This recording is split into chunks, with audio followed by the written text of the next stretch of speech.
म बालेन्द्र शाह नेपालको सार्वभौम सत्ता र राजकीय सत्ता नेपालको सार्वभौम सत्ता र राजकीय सत्ता नेपाली जनतामा निहित रहेको नेपाली जनतामा निहित रहेको नेपालको संविधानप्रति नेपालको संविधानप्रति पूर्ण वफादार रही सत्यनिष्ठापूर्वक प्रतिज्ञा गर्दै ईश्वरको देश र जनताको नाममा शपथ लिन्छु कि प्रधानमन्त्री पदको जिम्मेवारी प्रचलित कानुनको पालना गरी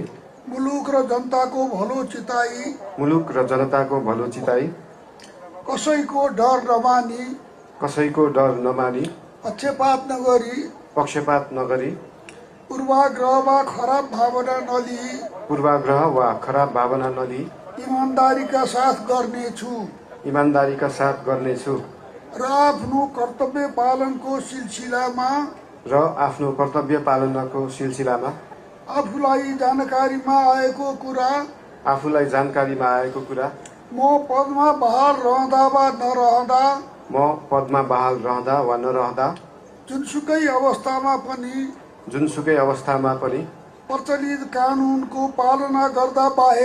प्रचलित कानुनको पालना गर्दा बाहेक अरू अवस्थामा कुनै